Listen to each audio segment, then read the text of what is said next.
Et salut à toi, super live hier. Alors là personnellement je me suis régalé. La vidéo est un petit peu longue, je te la remets ici, mais on a parlé de choses hyper intéressantes.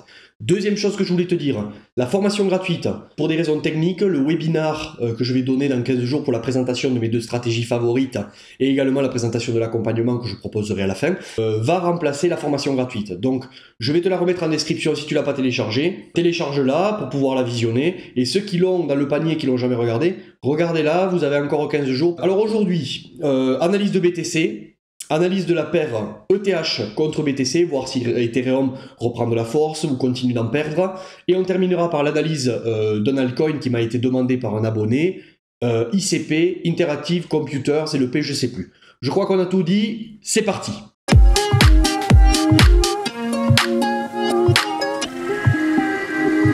Alors, on se retrouve sur le Bitcoin en daily, d'accord? Je ne vais pas reparler du weekly dans chaque vidéo. On est au contact de la trendline, on l'a cassé là il y a 2 jours. Alors, est-ce qu'on appelle ça une cassure ou pas? Je ne vais pas m'éterniser aujourd'hui dans cette vidéo. Simplement, voilà, te respécifier que la dynamique commence à être sérieusement haussière. Alors, je veux pas exciter les gens, hein. Sérieusement, tout est relatif. Mais on est en train de faire en daily des creux de plus en plus haut. En termes de figure chartiste, oui, on est sorti. Alors c'est justement, c'était le débat d'hier. Hein. On est sorti d'un triangle ascendant. Tu le vois en daily là. Hein, on est vraiment dans un triangle ascendant où on monte, on comprime et blam, on a cassé sur la bougie du 4 octobre. Alors pour moi, c'est pas cassé encore. Pour certains, ça l'est. Ceux qui tradent ou ceux qui analysent, on va arrêter de dire le mot trading parce que ça fait peur aux gens et les gens m'identifient à un trader. Je trade à mes heures perdues, mais ma stratégie principale, c'est le swing investissement. Donc, je suis un investisseur moyen terme. La volatilité du BTC et des cryptos en général est suffisante quand on a une stratégie investissement moyen terme pour faire son beurre. En fait, on n'a pas besoin, moi je trouve, d'être day trader et tous les jours sur les graphiques. Pour te dire la vérité, je suis le Bitcoin parce que pour moi, c'est un indicateur de température de ce qui se passe sur les marchés crypto et il me sert ensuite de peaufiner ma stratégie. Donc je suis obligé de l'analyser pour vous faire du contenu quand même assez régulier et savoir ce qui se passe. Mais stratégiquement, moi, ce que je fais pour moi personnellement en swing investissement, ça me prend une demi-heure par jour. Et encore, ça pourrait me prendre qu'une heure par semaine, le lundi par exemple. Alors, ceux qui analysent avec les mèches, c'est pas fait. Ceux qui analysent sans les mèches, tu vois, je vais te les enlever ici. Il y a ceux qui s'occupent que des clôtures. En corps de chandelle en clôture, oui, c'est un break qui est valide. On est repassé techniquement bullish en daily depuis cette chasse, hein, cette chasse sous ce creux, qui pour moi, ici on avait un retournement de tendance, tu le sais, j'ai pris des positions ici dans cette accumulation-là, tu vois mes prix d'achat à cet endroit. On est venu faire un plus bas, mais ce plus bas, est-ce que ce plus bas serait pas le spring? Est-ce que ce plus bas serait pas en fait déjà la capitulation finale? Autre remarque intéressante qu'on a parlé pendant le live hier, regarde les volumes. Donc les volumes sur le BTC, voilà. Est-ce que ça, c'est une accumulation? Est-ce que ça, ce sont des volumes d'accumulation ou est-ce que ce sont des volumes de redistribution pour toi? Est-ce que là, tous les volumes qui ont été échangés sur ce range, sur Binance, sur cette consolidation depuis le 15 juin, servent à redistribuer ou servent à accumuler? Je te laisse ton propre choix. Moi, en termes de graphe, je ne vois plus une accu. Je ne vois pas une redistribution. Ça n'empêche que pas qu'on peut avoir une dernière chasse sous les 17 622, mais pour moi, c'est pas une continuation baissière comme ça, quoi, tu vois, qui va se passer. Après, c'est que mon avis personnel, le futur nous dira la vérité. Ce qui est sûr, c'est que, regarde en plus, les volumes sont montés crescendo, et là, on a un pic de volume. On a un pic de volume en daily ou sur ces niveaux-là, clairement. Donc ces niveaux-là ici, est-ce que ça peut pas s'apparenter finalement à une capitulation? On a beaucoup de gens qui ont dit ça y est, on va plus bas, ça va casser, récession, mauvaise news et tout. Ça, c'est des volumes qui sont quand même costauds. On les a sur la fin, au contact de la trendline, donc on les a potentiellement sur un spring. Sur des concepts de week-off, c'est sur le spring qu'on a le transfert main forte, main faible. Donc ça veut dire que c'est à cet endroit qu'on a le transfert des gens qui capitulent, qui vendent, et ceux qui achètent qui piquent la thune à ceux qui abandonnent. Bien souvent, ce sont les gros. Hein. Ce sont les gros qui prennent la thune à tous les petits qui paniquent et qui se disent « Ah non, mais ça y est, j'arrête. Voilà. » Donc des volumes comme ça veut dire qu'il y a eu beaucoup de volumes exécutés. Pour qu'il y ait beaucoup de volumes exécutés, il faut qu'il y ait soit des nouveaux qui arrivent dans le marché, donc beaucoup de retail qui commencent à exécuter, à acheter du BTC. Pour moi, là, c'est pas le cas. On n'est pas sur une phase où on a un afflux massif de gens qui arrivent, comme à l'époque Elon Musk, Dogecoin et compagnie. Donc les volumes, comment ils sont créés? Ce sont des volumes, entre guillemets, artificiels. C'est c'est de la création de liquidité. On fait vendre les gens. Il y a un transfert. Il y a un transfert de main forte, main faible. Donc on exécute du volume, mais avec les acteurs qui sont déjà présents dans le marché. Ok. Alors, je reviens sur ce triangle ascendant. Donc c'était une petite aparté sur les volumes. Donc le triangle, il est break pour ceux qui tradent et qui analysent avec les corps de chandelle. Moi qui prends en considération les mèches, parce qu'elles font pour moi partie entière de l'action du prix. La mèche là de la bougie du 27 septembre. On voit qu'on est venu là sur la bougie du 4, de dire hop, chercher la liquidité juste au-dessus de cette mèche, et on est reparti dessous. Hier, on était en train de dumper, on a retesté la trendline ou la sortie du triangle, et on a eu quand même une belle réaction. Ok, on a eu une belle réaction. Aujourd'hui, on va voir ce que ça donne. Ce qu'on aimerait voir aujourd'hui, c'est une continuation, et qu'on vienne, ça y est, casser. Parce que pour moi, tout ce qu'ils ont ici shorté là, depuis, allez, on va dire ces niveaux, ok, les plus agressifs ont mis les stop loss au-dessus, là, ici, peut-être. Mais pour moi, il reste encore des stop loss au-dessus de cette mèche. Et pour moi, c'est étonnant qu'on n'y soit pas venu pour l'instant. Donc au moins, si vraiment on veut faire une continuation baissière, il va falloir venir prendre la liquidité ici, venir combler ce déséquilibre de marché que j'ai identifié en violet, et retourner le marché. Mais, tu le sais, pour moi, on est repassé bullish. Je pense que là, dans les jours à venir, on va revenir dans cet order bloc rouge. Donc au moins retester là je l'ai mis à combien mon alerte, les 21 600, tu vois. Order block, c'est le dernier pump avant le dump et le gros déséquilibre. Ici, c'est ici qu'il va falloir être vigilant à ce qui va se passer. Pour moi, on va y venir rapidement pour pas laisser les gens se positionner là sur le breakout. Ici, il va falloir voir, est-ce qu'on fait une redistribution? Enfin, est-ce qu'on fait une distribution? Ou est-ce qu'on fait une réaccumulation, ok? Donc si tu commences à avoir une action de prix où on chasse en bas, on chasse en bas, on chasse en bas, c'est potentiellement pour aller faire un breakout et une continuation. Si tu commences à avoir une action de prix où on chasse en haut, mèche en haut, hop, c'est pour se retourner. Voilà. Je te laisse identifier tout ça. Voilà tout ce que j'avais à te dire sur le BTC. On va passer sur la paire ETH-BTC. Alors la paire ETH-BTC avant qu'on y aille, là on va l'aborder vraiment investisseur, ok? Donc c'est ce qui te permet de jauger, puisque BTC et ETH sont quand même les kings, ils leadent le marché, c'est ce qui te permet de jauger, est-ce qu'il est plus intéressant là de revenir, de réalléger mon risque et de repasser en BTC par rapport à ETH, ou est-ce que ETH continue et prend de la force, et il est plus intéressant là à moyen terme, je vais dire court moyen terme, de repasser dans Ethereum, parce que Ethereum va surperformer BTC. Ce que je veux dire, c'est que quelqu'un qui a vendu ici ces Ethereum là au top pour des BTC, aujourd'hui, s'il rachète avec ses BTC des Ethereum ici, il rachète plus d'Ethereum. Donc il augmente son bac d'Ethereum. On n'est pas là pour dire ouais, moi je fais de la religion, je suis pour Ether, et moi non, je suis pour BTC. Cette guerre, moi, je trouve ça insupportable. Et on s'en fout en fait. Si tu es un fan d'Ether, ben, quand Ether fait un top et se retourne contre BTC, tant pis, revends des Ethers en BTC, parce que ce move-là va te permettre de racheter plus d'Ether plus tard. Je sais pas si tu vois ce que je veux dire. Et inversement pour BTC. Si tu es plus BTC qu'Ether, sois pas dans le déni. Arrête d'être maximaliste à fond. Et des fois, passe par le levier Ethereum pour t'enrichir en BTC. Par exemple, si ici, tu avais acheté des Ethereum avec tes BTC, Ethereum a surperformé, et ici tu revends tes Ethereum pour du BTC, tu as gagné plus de BTC. Pourquoi? Parce que Ethereum a surperformé BTC. Ok, donc arrêtez de vous faire la guerre, profitez l'un de l'autre pour vous enrichir, quoi, et arrêtez de nous emmerder, quoi. Donc, je t'ai tracé des zones là, monthly, des order blocks qui n'ont pas été retestés. On va passer en weekly pour voir ce qui se passe. Donc tu le sais, moi sur la paire Ether BTC, je l'avais un peu annoncé. Ici au merge, je t'avais dit attention, oui, celle de news, ok, mais l'analyse technique me disait qu'il y avait de fortes chances qu'on revienne au minimum sur les 0.62. Ok, 0.062 sur le ratio Ether-BTC. Pourquoi? Parce que ici, tu le sais, moi j'ai identifié une réaccumulation. Ether sur le long terme contre BTC est en bullish. L'objectif de Ether contre BTC est d'aller faire des plus hauts. Cette charte, elle est vouée en monthly, elle est vouée à long terme à monter. Ok, pourquoi? Parce qu'on fait des creux de plus en plus hauts et des pics de plus en plus hauts. Donc c'est bullish. Ok, on peut s'attendre à ça à l'avenir. Pour l'instant, tant que le marché n'est pas retourné, l'analyse technique me dit ça pragmatiquement. Alors, on passe en weekly. Donc en weekly, c'est une réaccumulation. Je vais repasser rapidement, mais tac, tac, tac, on fait un genre de W qui emballe tout le monde. Hop, on repart à l'inverse. On vient chasser sous le range ici. Tout le monde crie à la cassure et ça y est, on s'en va plus bas. Eh ben non, on se retourne pour des concepts de week-off. Et là, on est en train de buter sur le merge. On est en train de retest. Ok. Donc qu'est-ce qu'on identifie?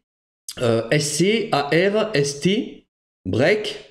STB, donc on vient chasser, et souvent derrière on a un spring. Alors souvent, pas tout le temps, ça dépend, c'est pas un pattern Wyckoff, je le répète souvent, ça dépend de la psychologie, ok? C'est pour à peu près schématiser qu'est-ce qui se passe dans le transfert main forte, main faible. Mais en gros, peut-être que ça c'est déjà le spring et il n'y aura pas de STB, ou c'était le STB, il n'y aura pas de spring si tu veux. Ce qui est sûr, c'est qu'il fallait s'attendre au moins à un retest de l'entrée de cet order block. Donc on est en train d'y aller tout droit, je pense qu'on va y aller, donc un prix intéressant pour retrader ces BTC contre de l'Ether, c'est ici, là, alors je vais te le faire proprement, on va arrêter de faire des choses approximatives. C'est l'entrée de cet order block, alors je vais repasser en monthly, voilà, c'est l'entrée ici, hop, les 0.0611921 sur Binance, ok? Un point intéressant. Un second point intéressant, si finalement on ne s'arrête pas là et qu'il fallait encore faire un spring pour une deuxième panique avant une continuation, c'est cette target là, c'est l'entrée de cet order block. Donc 0.046180. Ça pourrait être un bon point de chute pour recombler cet order block et venir nous établir un spring. Donc là on est en monthly, je vais passer en weekly.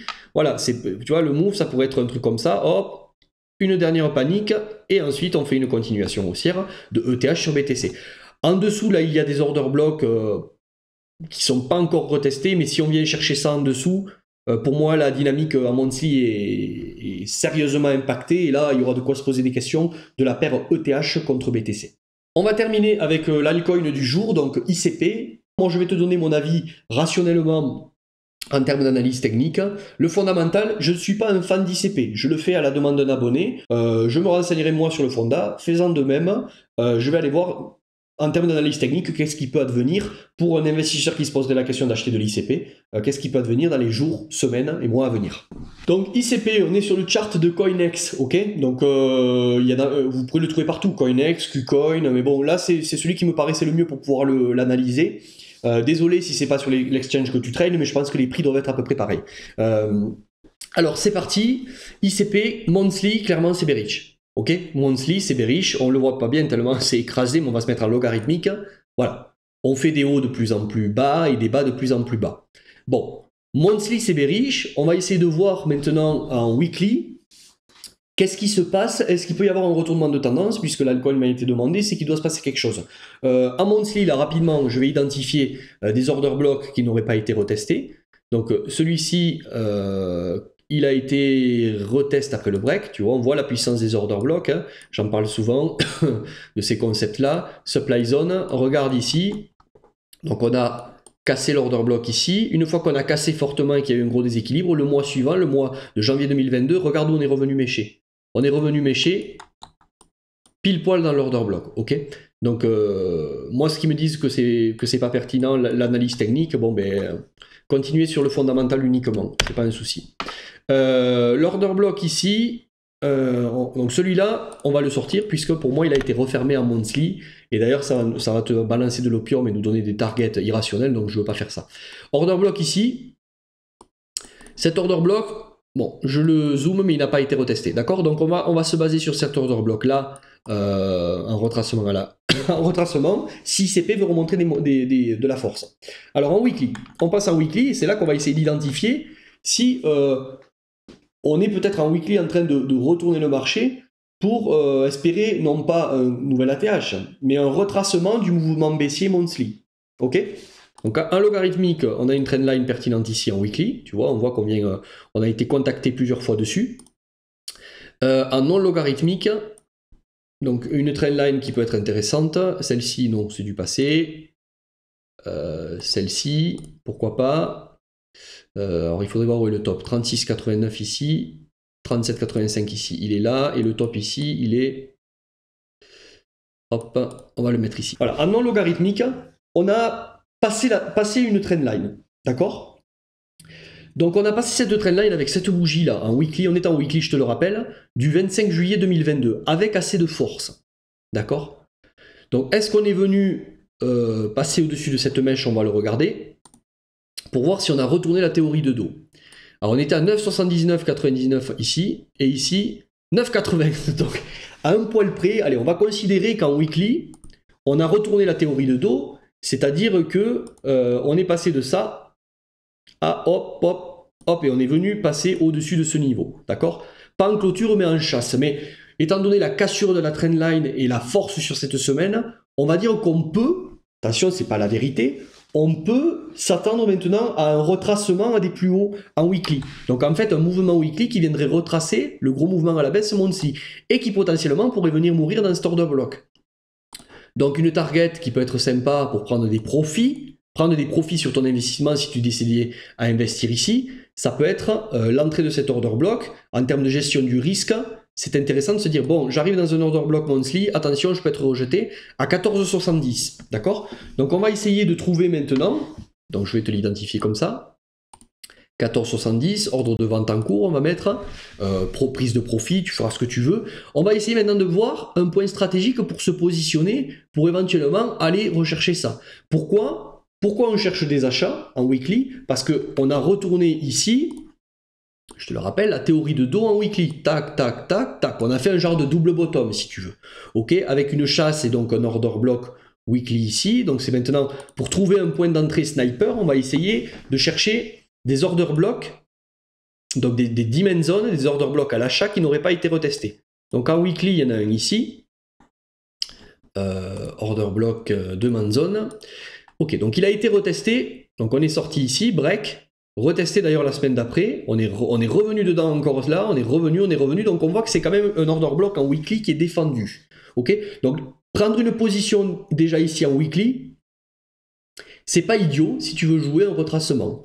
Si tu veux pas après prendre le bouillon si on va plus bas, tu peux mettre un stop loss sous cet order block, c'est-à-dire à 4,60, donc tu le mets à 4,59, admettons, ton stop loss. Si tu veux mettre un stop loss, moi, en tant que swing investisseur, je n'en mets pas trop. Dans des stratégies swing trading, oui, mais en swing investissement, je mets un certain pourcentage de mon capital qui ne m'expose pas tant que ça. Et même si ce coin va à 0, je suis prêt à l'accepter parce qu'en pourcentage de capital, je gère mon risque. Par exemple, je vais mettre 1,5 ou 2% de mon capital maximum sur un coin comme ça, et surtout en ce moment, on va dire plutôt 1% de mon capital sur un coin pour jouer un coup. Et si par contre ce coin continue, je suis prêt à accepter qu'il aille à 0. Okay, c'est un peu comme si tu tradais avec un stop loss et que tu tradais avec 1% ou 2% de risque. Donc alors, trouver un point d'entrée ici. Donc l'order block weekly, il a vraiment été rejeté plusieurs fois. Donc on va essayer d'aller en daily pour te trouver un point d'entrée qui pourrait être pertinent et on clôturera avec ça. Alors en daily, où est-ce qu'on peut voir des order blocks? Donc on a eu cet order block ici, il a été retesté. Cet order block ici, il a été retesté. Cet order block, on va dire ici, retesté. Ici, refermé. Donc ici, en fait, tout a quasiment été refermé. On est potentiellement sur une décision qui va être prise. Pour moi, si tu penses au retracement depuis ce break de trendline, la position peut être prise ici. Pour un investisseur sans trop chipoter, je vais quand même insister, essayer de trouver un point stratégiquement intéressant. Est-ce que ce niveau a été retesté? Non. Alors, ça serait peut-être un point snipe un peu plus en 1 heure ou en 4 heures, on va pas y aller. Mais bon, on peut dire que cet order block n'a pas été retesté. Un point intéressant sur ICP, et ça pourrait vraiment être un peu le spring de l'accumulation, mais attention, tu prends le risque de ne pas être exécuté si tu es trop gourmand. Il est à 5,29,55. Je m'explique. Bon, je ne vais pas rentrer dans le détail, mais ici, en gros, c'est un niveau certainement en 1 heure ou en 4 heures que l'on n'a pas retesté, même peut-être un peu plus bas.